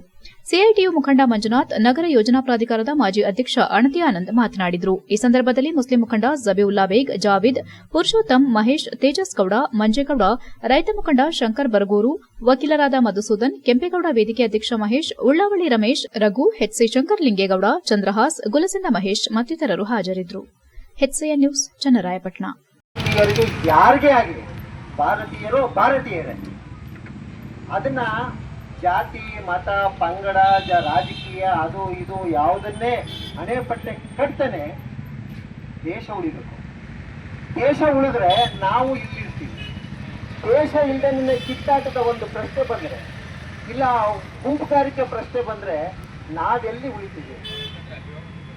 ದೇಶದಕ್ಕೆ ಎಷ್ಟು ಮಹತ್ವತೆ ರಾಷ್ಟ್ರೀಯತೆ ಬೇಕು ಅನ್ನೋದನ್ನು ನಮಗೆಲ್ಲ ಮತ್ತೆ ಆನಿಂದ ಶುರು ಮಾಡಿ ಅಕ್ಷರ ಎಲ್ಲಾನು ABCD ಎಲ್ಲ ಹೇಳೋದಕ್ಕೆ ಸಾಧ್ಯ ಮೊದಲು ಮಾಡ್ಕೋಬೇಕು ಅನ್ನೋದನ್ನ ಮಾಡಿದಾರಲ್ಲ. ಏನು ಸಿಂಧೂ ನದಿನ ನೀರು ಕೊಡ್ತಿದ್ವೋ ಇಲ್ವಾ? ಯಾವತ್ತಾರ ಯಾರಿಗಾರ ನೀರಿಲ್ದೇನೆ ನಾವು ಭಾರತೀಯರು ಇದು ಮಾಡಿದ್ವಾ? ನೋಡಿ ಎಂತ ಪರಿಸ್ಥಿತಿ. ಯಾರೋ ಮಾಡಿದಂತ ಯಾರನ್ನೋ ಸಾಕದಂತ ನಾಯಿಗಳಿಂದ ಇವಾಗ ನೋವು ಯಾರಿಗೆ? ಇಂತಹ ಸನ್ನಿವೇಶಗಳು ನೂರಾರಿವೆ, ಹಲವಾರಿವೆ. ನನಗೂ ಗೊತ್ತು. ನನಗೂ ಜಮ್ಮುನಿಂದ ಕಾಶ್ಮೀರಕ್ಕೆ ಹೋಗ್ಬೇಕಾದ್ರೆ ಈಗ 2 ವರ್ಷ 3 ವರ್ಷದಲ್ಲಿ 4.5 ಆಗಿದೆ. 4.5 ಆಗಿದ್ರೆ ಆ ಕಾಶ್ಮೀರದ ಗಡಿಗೆ ಬಂದು ನಮ್ಮ ದೇಶದಲ್ಲಿ. ಎಚ್ಸಿಎನ್ ನ್ಯೂಸ್ನಲ್ಲಿ ಈಗ ಒಂದು ಪುಟ್ಟ ಬ್ರೇಕ್. ಹಾಸನದಲ್ಲಿ 28 ವರ್ಷಗಳಿಂದ ಜನತೆಗೆ ಅತ್ಯುತ್ತಮವಾದ ವೈದ್ಯಕೀಯ ಸೇವೆಯನ್ನು ನೀಡುತ್ತಿರುವ ಹೇಮಾವತಿ ಮಲ್ಟಿಸ್ಪೆಷಾಲಿಟಿ ಹಾಸ್ಪಿಟಲ್ ಹಾಸನ. ನಮ್ಮಲ್ಲಿ ದಿನದ 24 ಗಂಟೆಯೂ ಆಕ್ಸಿಡೆಂಟಲ್ ಇಂಜುರೀಸ್ ಮತ್ತು ಎಮರ್ಜೆನ್ಸಿ ಸರ್ವಿಸ್ಗಳನ್ನು ಹೊಂದಿದೆ. ಹೇಮಾವತಿ ಆಸ್ಪತ್ರೆಯ ಡಾಕ್ಟರ್ ನಿಖಿಲ್ ಆರ್ ಭಟ್ ರವರು MS ಆರ್ಥೋಪೆಡಿಕ್ನಲ್ಲಿ ಚಿನ್ನದ ಪದಕ ಪಡೆದು ಸಿಂಗಾಪುರ್ ಜನರಲ್ ಹಾಸ್ಪಿಟಲ್ನಲ್ಲಿ ಫೆಲೋಶಿಪ್ ಇನ್ ಜಾಯಿಂಟ್ ರಿಪ್ಲೇಸ್ಮೆಂಟ್ ಸರ್ಜರಿಯ ಪದವಿ ಪಡೆದು ಸೇವೆಯನ್ನ ಸಲ್ಲಿಸಿರುತ್ತಾರೆ.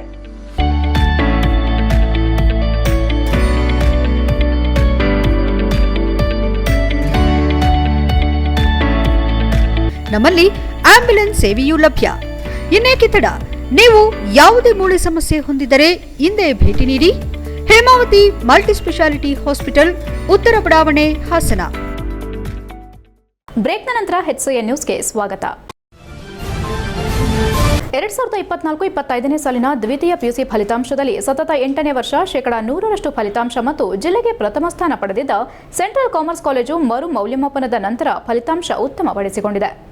ಮರು ಮೌಲ್ಯಮಾಪನದ ನಂತರ ಕಾಲೇಜಿನ ಗಗನ್ಗೌಡ P 596 ಅಂಕಗಳನ್ನು ಪಡೆದು ಜಿಲ್ಲೆಗೆ ಪ್ರಥಮ ಸ್ಥಾನ ಮತ್ತು ರಾಜ್ಯಕ್ಕೆ 4ನೇ ರ್ಯಾಂಕ್, ಸ್ಫೂರ್ತಿ S 595 ಅಂಕಗಳನ್ನು ಪಡೆದು ಜಿಲ್ಲೆಗೆ ದ್ವಿತೀಯ ಸ್ಥಾನ ಮತ್ತು ರಾಜ್ಯಕ್ಕೆ 5ನೇ ರ್ಯಾಂಕ್ ಹಾಗೂ ರಾಜಶೇಖರಯ್ಯ 593 ಅಂಕಗಳನ್ನು ಪಡೆದು ಜಿಲ್ಲೆಗೆ 3ನೇ ಸ್ಥಾನ ಮತ್ತು ರಾಜ್ಯಕ್ಕೆ 7ನೇ ರ್ಯಾಂಕ್ ಪಡೆದಿದ್ದಾರೆ. ಕಾಮರ್ಸ್ ವಿಭಾಗದಲ್ಲಿ ಜಿಲ್ಲೆಯ ಪ್ರಥಮ 10 ಸ್ಥಾನಗಳಲ್ಲಿ 8 ಸ್ಥಾನಗಳನ್ನು ಸೆಂಟ್ರಲ್ ಕಾಮರ್ಸ್ ಕಾಲೇಜಿನ ವಿದ್ಯಾರ್ಥಿಗಳೇ ಪಡೆದಿರುವುದು ಹಾಗೂ ರಾಜ್ಯದ ಪ್ರಥಮ 10 ಸ್ಥಾನಗಳಲ್ಲಿ ಕಾಲೇಜಿನ 6 ವಿದ್ಯಾರ್ಥಿಗಳು ಸ್ಥಾನ ಪಡೆದಿರುವುದು ಕಾಲೇಜಿನ ಗುಣಮಟ್ಟದ ಶಿಕ್ಷಣಕ್ಕೆ ಸಾಕ್ಷಿಯಾಗಿದೆ. ಉತ್ತಮ ಫಲಿತಾಂಶ ಪಡೆದ ಕಾಲೇಜಿನ ಎಲ್ಲಾ ವಿದ್ಯಾರ್ಥಿಗಳಿಗೂ ಪ್ರಾಂಶುಪಾಲೆ ಶ್ರೀಮತಿ ಪರಿಮಳ ಮಹೇಶ್ ಹಾಗೂ ಆಡಳಿತ ಮಂಡಳಿಯವರು ಅಭಿನಂದನೆ ಸಲ್ಲಿಸಿದ್ದಾರೆ. HCN news, Haasan. ಹಾಸನ ನಗರದ RC ರಸ್ತೆಯ ಶ್ರಮ ಕಚೇರಿಯಲ್ಲಿ ಸಿಐಟಿಯು ಜಿಲ್ಲಾ ಸಮಿತಿ ವತಿಯಿಂದ 2025ರ ಮೇ 30ರಂದು ಕಾರ್ಮಿಕ ದೇಶವ್ಯಾಪಿ ಸಾರ್ವತ್ರಿಕ ಮುಷ್ಕರದ ಸಿದ್ಧತಾ ಸಭೆ ನಡೆಯಿತು. ಸಭೆಯನ್ನು ಉದ್ದೇಶಿಸಿ ಮಾತನಾಡಿದ ಸಿಐಟಿಯುನ ರಾಜ್ಯಾಧ್ಯಕ್ಷ ಎಸ್ ವರಲಕ್ಷ್ಮಿ, ಮೇ 20ನೇ ತಾರೀಕು ಭಾರತದ ಕಾರ್ಮಿಕರ ಮತ್ತೊಂದು ಅಖಿಲ ಭಾರತ ಸಾರ್ವತ್ರಿಕ ಮುಷ್ಕರಕ್ಕೆ ತಯಾರಾಗುತ್ತಿದ್ದಾರೆ. ಈ ಮುಷ್ಕರ ಬಹಳ ಪ್ರಾಮುಖ್ಯತೆ ಪಡೆದಿದೆ ಮತ್ತು ಇಡೀ ದೇಶದ ಕಾರ್ಮಿಕರು ತಮ್ಮ ಕೆಲಸ ನಿಲ್ಲಿಸುತ್ತಾರೆ. ರೈತರು, ಕೃಷಿ ಕೂಲಿ ಕಾರ್ಮಿಕರು, ವಿದ್ಯಾರ್ಥಿ, ಯುವ ಜನರು, ಮಹಿಳೆಯರು ಬೀದಿಗಿಳಿಯುತ್ತಿದ್ದಾರೆ. ಈ ಮುಷ್ಕರಕ್ಕೆ ಕಾರಣವೇನೆಂದರೆ ಈ ದೇಶದ ಸಂಪತ್ತನ್ನು ಸೃಷ್ಟಿ ಮಾಡುವ ಶ್ರಮಿಕರು ಅಂದರೆ ಕಾರ್ಖಾನೆಯಲ್ಲಿ ಕೆಲಸ ಮಾಡುವ ಕಾರ್ಮಿಕರು, ಅಸಂಘಟಿತ ಕ್ಷೇತ್ರದಲ್ಲಿ ಬರುವ ಕಾರ್ಮಿಕರು, ಸ್ಕೀಮ್ ನೌಕರರು, ಮಹಿಳೆಯರು ಮತ್ತು ಸ್ವಯಂ ಉದ್ಯೋಗಿಗಳು, ಮನೆಯಲ್ಲೇ ಕುಳಿತು ಬೀಡಿ ಕಟ್ಟುವವರು ಮತ್ತು ತೋಟದ ಕಾರ್ಮಿಕರು, ಹಮಾಲಿ ಕಾರ್ಮಿಕರು, ಹೀಗೆ ವಿವಿಧ ಸ್ತರದಲ್ಲಿ ಕೆಲಸ ಮಾಡುವ ಎಲ್ಲ ಕಾರ್ಮಿಕರು ಕೂಡ ಅಂದು ತಮ್ಮ ಆಕ್ರೋಶ ಹೊರಹಾಕುತ್ತಿದ್ದಾರೆ. ಆಕ್ರೋಶಕ್ಕೆ ಒಂದು ಪೂರಕವಾಗಿ ರೈತರು ಕೂಡ ತಮ್ಮ ಭೂಮಿಯನ್ನ ಕಳೆದುಕೊಂಡವರು, ಬೆಳೆಗಳಿಗೆ ಬೆಂಬಲ ಸಿಗದವರು, ನರೇಗಾ ಕೆಲಸಗಾರರು ಮುಷ್ಕರಕ್ಕೆ ಬರ್ತಿದ್ದಾರೆ. ಏಕೆಂದ್ರೆ ಮೋದಿ ಸರ್ಕಾರ ಹಿಂದೂ ಎಂದು ಹೇಳ್ತಿದ್ದಾರೆ. ಹಿಂದೂಗಳೇ ಇದೇ ಶ್ರಮಿಕರು, ಕಾರ್ಮಿಕರಾಗಿರುತ್ತಾರೆ. ಅದೇ ಶ್ರಮಿಕರ ಪರವಾಗಿ ಕಾನೂನುಗಳನ್ನ ಬಂಡವಾಳಗಾರರ ಪರವಾಗಿ ಬದಲಾಯಿಸಿ 4 ಸಂಹಿತೆಗಳನ್ನ ಘೋಷಣೆ ಮಾಡುತ್ತಿದ್ದಾರೆ. ಏನಿದು 4 ಸಂಹಿತೆಗಳು? ನಮ್ಮ ದೇಶದ 29 ಕಾರ್ಮಿಕ ಕಾನೂನುಗಳನ್ನ 4 ಸಂಹಿತೆಗಳಾಗಿ ಬದಲಾಯಿಸಿದ್ದಾರೆ. ಅದರಲ್ಲಿ ವೇತನ ಸಂಹಿತೆ ಎಂದು ಕರೆಯುತ್ತಾರೆ ಎಂದರು. ಈ ಎಲ್ಲಾ ನೀತಿಗಳನ್ನು ವಿರೋಧಿಸಿ ಮೇ 20ರಂದು ದೇಶಪ್ರೇಮಿ ಮುಷ್ಕರವನ್ನ ಮಾಡುತ್ತಿದ್ದೇವೆ. ಈ ಮುಷ್ಕರದಲ್ಲಿ ಎಲ್ಲಾ ಕಾರ್ಮಿಕರು, ಎಲ್ಲಾ ವಿಭಾಗದ ದುಡಿಯುವ ಜನರು ಪಾಲ್ಗೊಂಡು ದೇಶದ ಉತ್ಪಾದನೆಯನ್ನ ನಿಲ್ಲಿಸಿ, ಸೇವೆಯನ್ನ ನಿಲ್ಲಿಸಿ, ಕಾರ್ಮಿಕರ ಶಕ್ತಿಯನ್ನ ಪ್ರದರ್ಶನ ಮಾಡುತ್ತಿದ್ದಾರೆ. ಈ ಮುಷ್ಕರವನ್ನ ಬೆಂಬಲಿಸಬೇಕೆಂದು ಸಿಐಟಿಯುನ ರಾಜ್ಯಾಧ್ಯಕ್ಷೆ ಎಸ್ ವರಲಕ್ಷ್ಮಿ ಆಗ್ರಹಿಸಿದರು. ಸಭೆಯಲ್ಲಿ ಸಿಐಟಿಯುನ ಪ್ರಧಾನ ಕಾರ್ಯದರ್ಶಿ ಎಂಬಿ ಪುಷ್ಪ, ಜಿಲ್ಲಾಧ್ಯಕ್ಷ ಧರ್ಮೇಶ್, ಅರವಿಂದ್ ಇತರರು ಉಪಸ್ಥಿತರಿದ್ದರು. HCN news Hassan. ನಮಸ್ಕಾರ. ಮೇ 20ನೇ ತಾರೀಕು ಭಾರತದ ಕಾರ್ಮಿಕರು ಮತ್ತೊಮ್ಮೆ ಅಖಿಲ ಭಾರತ ಸಾರ್ವತ್ರಿಕ ಮುಷ್ಕರಕ್ಕೆ ತಯಾರಾಗ್ತಾ ಇದ್ದಾರೆ. ಈ ಸಾರ್ವತ್ರಿಕ ಮುಷ್ಕರ ಈ ಸಾರಿ ಬಹಳ ಪ್ರಮುಖವಾದಂಥ ಒಂದು ಪ್ರಾಮುಖ್ಯತೆಯನ್ನು ಪಡೀತಾ ಇದೆ. ಆವತ್ತು ಇಡೀ ದೇಶದ ಕಾರ್ಮಿಕರು ತಮ್ಮ ಉತ್ಪಾದನೆಯನ್ನು ನಿಲ್ಲಿಸ್ತಾರೆ, ಸೇವೆಯನ್ನು ನಿಲ್ಲಿಸ್ತಾರೆ. ರೈತರು, ಕೃಷಿ ಕೂಲಿಗಾರರು, ವಿದ್ಯಾರ್ಥಿ ಯುವಜನ ಮಹಿಳೆಯರು ಕೂಡ ಇವತ್ತು ದೇಶಾದ್ಯಂತ ಆ ದಿನ ಬೀದಿಗೆ ಇಳಿತಾ ಇದ್ದಾರೆ. ಯಾಕೆ ಅಂತ ಹೇಳಿ ನೋಡುವಾಗ ನಿಮಗೆಲ್ಲ ಗೊತ್ತಿರೋ ಹಾಗೆ ಈ ದೇಶದ ಸಂಪತ್ತನ್ನು ಸೃಷ್ಟಿ ಮಾಡ್ತಕ್ಕಂಥವರು ಶ್ರಮಿಕರು ಅಂತ ಹೇಳುವಾಗ ಕಾರ್ಖಾನೆಯಲ್ಲಿ ಕೆಲಸ ಮಾಡುವಂಥ ಕಾರ್ಮಿಕರು, ಅಸಂಘಟಿತ ಕ್ಷೇತ್ರದಲ್ಲಿ ಬರುವಂಥ ಕಾರ್ಮಿಕರು, ಸ್ಕೀಮ್ಗಳಲ್ಲಿ ಕೆಲಸ ಮಾಡುವಂಥ ಮಹಿಳೆಯರು ಮತ್ತು ಸೆಲ್ಫ್ ಎಂಪ್ಲಾಯ್ಮೆಂಟಲ್ಲಿ ಕೆಲಸ ಮಾಡುವಂಥವರು, ಮನೆಯಲ್ಲೇ ಕುಳಿತು ಬೀಡಿ ಕಟ್ಟುವಂಥವರು, ಮತ್ತು ಪ್ಲಾಂಟೇಷನ್ಗಳಲ್ಲಿ ಕೆಲಸ ಮಾಡುವಂಥವರು, ಕಟ್ಟಡ ಕಾರ್ಮಿಕರು, ಹಮಾಲಿ ಕಾರ್ಮಿಕರು, ಈ ಥರ ವಿವಿಧ ಸ್ತರಗಳಲ್ಲಿ ಕೆಲಸ ಮಾಡ್ತಕ್ಕಂಥ ಎಲ್ಲ ಕಾರ್ಮಿಕರು ಕೂಡ ಆವತ್ತು ತಮ್ಮ ಆಕ್ರೋಶವನ್ನು ಇವತ್ತು ಹೊರಗಡೆ ಹಾಕ್ತಾ ಇದ್ದಾರೆ. ಈ ಆಕ್ರೋಶಕ್ಕೆ ಒಂದು ಪೂರಕವಾಗಿ ರೈತರು ಕೂಡ ತಮ್ಮ ಭೂಮಿಯನ್ನು ಕಳ್ಕೊಂಡಂಥವರು, ಆಮೇಲೆ ತಮ್ಮ ಬೆಳೆಗಳಿಗೆ ಬೆಂಬಲ ಬೆಲೆಯನ್ನು ಸಿಗದೇ ಇರತಕ್ಕಂಥ ರೈತರು ಮತ್ತು ಹೊಲಗಳಲ್ಲಿ ಕೆಲಸ ಮಾಡ್ತಕ್ಕಂಥ, ನರೇಗಾದಲ್ಲಿ ಕೆಲಸ ಮಾಡ್ತಕ್ಕಂಥ ಕೃಷಿ ಕೂಲಿಗಾರರು ಎಲ್ಲರೂ ಕೂಡ ಅವತ್ತು ಬೀದಿಗಿಳಿತಾ ಇದ್ದಾರೆ. ಯಾಕೆ ಅಂತ ಹೇಳಿದ್ರೆ ನಿಮಗೆಲ್ಲ ಗೊತ್ತಿರಬೇಕು, ಮೋದಿ ಸರ್ಕಾರ ಇವತ್ತು ಹಿಂದೂ ಅಂತ ಹೇಳ್ತಾ ಇದೆ. ಹಿಂದೂಗಳೇ ಬಹುಸಂಖ್ಯಾತರಾಗಿರ್ತಕ್ಕಂಥ ಇವತ್ತು ಶ್ರಮಿಕರನ್ನ ಬೀದಿ ಪಾಲು ಮಾಡಲಿಕ್ಕೆ, ಶ್ರಮಿಕರಿಗೆ ಅಸ್ತ್ರಗಳಾಗಿರ್ತಕ್ಕಂಥ ಕಾರ್ಮಿಕ ಕಾನೂನುಗಳನ್ನು ಬಂಡವಾಳಗಾರರ ಪರವಾಗಿ ಬದಲಾಯಿಸಿ 4 HCN ನ್ಯೂಸ್ನಲ್ಲಿ ಈಗ ಒಂದು ಪುಟ್ಟ ಬ್ರೇಕ್.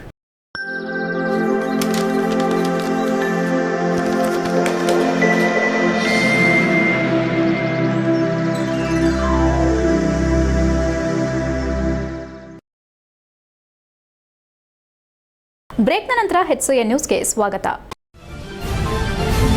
ಹಾಸನ ನಗರದ ಬಿಎಂ ರಸ್ತೆ ಬಳಿ ಇರುವ ದಿ ಹಾಸನ್ ಕ್ಲಬ್ನ 2025-28ನೇ ಸಾಲಿನ 3 ವರ್ಷದ ಆಡಳಿತ ಮಂಡಳಿ ಚುನಾವಣೆಯು ಭಾನುವಾರದಂದು ನಡೆದು ಮತ ಎಣಿಕೆಯಲ್ಲಿ ನೂತನ ಅಧ್ಯಕ್ಷರಾಗಿ ಡಿಸಿ ಅರವಿಂದ್ ಆಯ್ಕೆಗೊಂಡರು. ಹಾಸನ್ ಕ್ಲಬ್ನ ಚುನಾವಣೆಯಲ್ಲಿ 680 ಜನ ಮತದಾರರಿದ್ದು ಮತದಾನ ಚುರುಕಾಗಿ ನಡೆಯಿತು. ಅಭ್ಯರ್ಥಿಗಳು ಹಾಗೂ ಬೆಂಬಲಿಗರು ಚುನಾವಣೆ ನಡೆಯುವ ಮತಗಟ್ಟೆ ಸ್ವಲ್ಪ ದೂರದಲ್ಲೇ ಮತದಾರರನ್ನ ಸೆಳೆಯಲು ಸರತಿ ಸಾಲಿನಲ್ಲೇ ನಿಂತಿದ್ರು. 3 ವರ್ಷ ಅವಧಿಗಾಗಿ ಅಧ್ಯಕ್ಷ, ಕಾರ್ಯದರ್ಶಿ ಹಾಗೂ ಖಜಾಂಚಿ ಸ್ಥಾನಕ್ಕೆ ಹಾಗೂ 9 ಜನ ನಿರ್ದೇಶಕರ ಸ್ಥಾನಕ್ಕೆ ಚುನಾವಣೆ ನಡೆಸಲಾಯಿತು. ಅಧ್ಯಕ್ಷರಾಗಿ ಡಿಸಿ ಅರವಿಂದ್ ಆಯ್ಕೆಗೊಂಡರು. ಕಾರ್ಯದರ್ಶಿಯಾಗಿ ಎಂಕೆ ಕಮಲ್ ಕುಮಾರ್, ಖಜಾಂಚಿಯಾಗಿ ಶಿವಣ್ಣ ಹಾಗೂ ನಿರ್ದೇಶಕರಾಗಿ ಕೆಪಿ ಅಮಿತ್, ಬಸವರಾಜು, ಜಯಚಂದ್ರ, ಬಿಯು ಮಹಾನ್, ಲಕ್ಷ್ಮೇಗೌಡ, ಅರುಣ್ ಕುಮಾರ್, ಮೂಡಲಪ್ಪ, ಅಶೋಕ್ ಕುಮಾರ್, ಪ್ರಸನ್ನ 9 ಜನರು ನಿರ್ದೇಶಕರಾಗಿ ಆಯ್ಕೆಗೊಂಡರು. HCN news Hassan. ಹಾನಬಾಳ್ ಗ್ರಾಮ ಪಂಚಾಯಿತಿಯ ಸಂವಿಧಾನ ಶಿಲ್ಪಿ ಡಾಕ್ಟರ್ ಬಿಆರ್ ಅಂಬೇಡ್ಕರ್ ಭವನದ ಜ್ಞಾನಸೂರ್ಯ ಸಭಾಂಗಣದಲ್ಲಿ ಉಚಿತ ನೇತ್ರ ತಪಾಸಣೆ ಹಾಗೂ ಶಸ್ತ್ರಚಿಕಿತ್ಸೆ ಹಾಗೂ ಮಧುಮೇಹ ಹಾಗೂ ಅಧಿಕ ರಕ್ತದ ಒತ್ತಡಕ್ಕೆ ಸಂಬಂಧಪಟ್ಟ ಶಿಬಿರ ಹಮ್ಮಿಕೊಳ್ಳಲಾಗಿತ್ತು. ಈ ಕಾರ್ಯಕ್ರಮದ ಉದ್ಘಾಟನೆಯನ್ನು ಹಾನಬಾಳು ಗ್ರಾಮ ಪಂಚಾಯಿತಿ ಅಧ್ಯಕ್ಷರಾದ ಸಂತೋಷ್ ಉದ್ಘಾಟನೆ ಮಾಡಿ, ಈ ಕಾರ್ಯಕ್ರಮದ ಉಪಯೋಗವನ್ನು ಗ್ರಾಮಸ್ಥರು ಪಡೆದುಕೊಳ್ಳಿ, ಇಂತಹ ಕಾರ್ಯಕ್ರಮ ಆಯೋಜನೆ ಮಾಡಿದವರಿಗೆ ಧನ್ಯವಾದಗಳು ಎಂದು ಹೇಳಿದರು. ಮುಖ್ಯ ಅತಿಥಿಗಳಾಗಿ ಆಗಮಿಸಿದ ಶಿಬಿರಕ್ಕೆ ಚಾಲನೆ ನೀಡಿದ ತಾಲೂಕು ಆರೋಗ್ಯಾಧಿಕಾರಿ ಮಹೇಶ್ ಮಾತನಾಡುತ್ತಾ, ಮನುಷ್ಯನಿಗೆ ಆರೋಗ್ಯ ಅತಿ ಮುಖ್ಯವಾದದ್ದು, ಅದನ್ನು ಪಡೆದುಕೊಳ್ಳುವುದು ನಮ್ಮ ಕೈಯಲ್ಲಿದೆ. ಆದಷ್ಟು ಆಹಾರ ಪದ್ಧತಿ ಕ್ರಮವನ್ನು ಆರೋಗ್ಯದ ದೃಷ್ಟಿಯಿಂದ ಕಾಲಕಾಲಕ್ಕೆ ಬದಲಾಯಿಸುತ್ತಾ ಹೋಗಬೇಕು. ಬೇಸಿಗೆಯಲ್ಲಿ ನೀರಿನ ಅವಶ್ಯಕತೆ ಅಧಿಕವಾಗಿದ್ದು ಹೆಚ್ಚು ನೀರನ್ನು ಕುಡಿಯೋದ್ರಿಂದ ಬಿಸಿಲಿನಿಂದ ಆಗುವ ಅನಾರೋಗ್ಯವನ್ನು ತಪ್ಪಿಸಬಹುದು. ಇಂತಹ ಆರೋಗ್ಯ ಕಾರ್ಯಕ್ರಮಗಳನ್ನು ಜನರು ಹೆಚ್ಚು ಸದುಪಯೋಗ ಪಡೆದುಕೊಳ್ಳಲು ತಾವು ತಿಳಿದುಕೊಂಡು ಇತರರಿಗೂ ಹೇಳುವ ಮೂಲಕ ಇದರ ಪ್ರಯೋಜನ ಪಡೆಯುವಂತಾಗಬೇಕು. ಈ ತರಹದ ಆರೋಗ್ಯ ಕಾರ್ಯಕ್ರಮಗಳನ್ನು ನಡೆಸುತ್ತಿರುವುದು ಶ್ಲಾಘನೀಯ ಎಂದರು. ಇದರ ಉಪಯೋಗವನ್ನು ಹೆಚ್ಚು ಜನರು ಸದುಪಯೋಗ ಪಡಿಸಿಕೊಳ್ಳುವಂತಾಗಬೇಕು ಎಂದರು. ಕಾರ್ಯಕ್ರಮದಲ್ಲಿ ಹಾನಬಾಳು ಗ್ರಾಮ ಪಂಚಾಯಿತಿ ಅಭಿವೃದ್ಧಿ ಅಧಿಕಾರಿ ಹರೀಶ್ ಶೆಟ್ಟಿ, ಹಾನಬಾಳು ಪ್ರಾಥಮಿಕ ಆರೋಗ್ಯಾಧಿಕಾರಿ ನಿಶ್ಚಯ್, ಪತ್ರಕರ್ತ ಬ್ಯಾಕರವಳ್ಳಿ ವೆಂಕಟೇಶ್, ಮಹಿಳಾ ಜಾಗೃತಿ ಅಸೋಸಿಯೇಷನ್ ಅಧ್ಯಕ್ಷರಾದ ಕಲ್ಪನಾ ಕೀರ್ತಿ ಹಾಗೂ ಆದಿಚುಂಚನಗಿರಿ ಆಸ್ಪತ್ರೆ ವೈದ್ಯರುಗಳಾದ ಡಾ ಶಹಾನಾ ಹಾಗೂ ಡಾ ಅಶ್ವಿನಿ ಉಪಸ್ಥಿತರಿದ್ದರು. HCN news Sakleshpur. ಕೊನೆಯಲ್ಲಿ ಮತ್ತೊಮ್ಮೆ ಮುಖ್ಯಾಂಶಗಳು. ಅವಿಶ್ವಾಸ ನಿರ್ಣಯದಲ್ಲಿ ವಿಶ್ವಾಸ ಉಳಿಸಿಕೊಂಡು ಮತ್ತೆ ಅಧ್ಯಕ್ಷರಾಗಿ ಮುಂದುವರೆದ ಎಂ ಚಂದ್ರೇಗೌಡ. ಜೆಡಿಎಸ್ ಪಕ್ಷಕ್ಕೆ ಮುಖಭಂಗ, ಕಾಂಗ್ರೆಸ್ ಬಿಜೆಪಿ ಅಪವಿತ್ರ ಮೈತ್ರಿಯಿಂದ ನಮಗೆ ಸೋಲಾಗಿದೆ. ಸೂರಜ್ ರೇವಣ್ಣ ಹೇಳಿಕೆ. ಬಿಜೆಪಿ ಆರ್ಎಸ್ಎಸ್ ಗೊಡ್ಡು ಬೆದರಿಕೆಗಳಿಗೆ ನಾವು ಜಗ್ಗೋದಿಲ್ಲ ಬಗ್ಗೋದಿಲ್ಲ. ನಿಮ್ಮನ್ನ ಸಾರ್ವಜನಿಕವಾಗಿ ಎದುರಿಸೋ ಶಕ್ತಿ ನಮಗಿದೆ. ಕಾರ್ಯಕ್ರಮಕ್ಕೆ ಅಡ್ಡಿಪಡಿಸಿದ ಕಿಡಿಗೇಡಿಗಳಿಗೆ ಧಿಕ್ಕಾರ ಕೂಗಿ ಸವಾಲೆಸೆದ ಸಿಎಂ ಸಿದ್ದರಾಮಯ್ಯ. ಜಿಲ್ಲಾದ್ಯಂತ ಹೆಚ್ಚಿದ ಕಳ್ಳತನ ಪ್ರಕರಣಗಳು. ನಿಲ್ಲಿಸಿದ್ದ ಸ್ಕೂಟಿಯಿಂದ ಹಣ ಕಳವು, 13 ಲಕ್ಷ ಕದ್ದು ಪರಾರಿಯಾದ ಖದೀಮರು. ಇಷ್ಟೊತ್ತು ನೀವು ನೋಡಿದ್ದು ಹಾಸನದ ಸುದ್ದಿ ಅಂದ್ರೆ HCN ನ್ಯೂಸ್.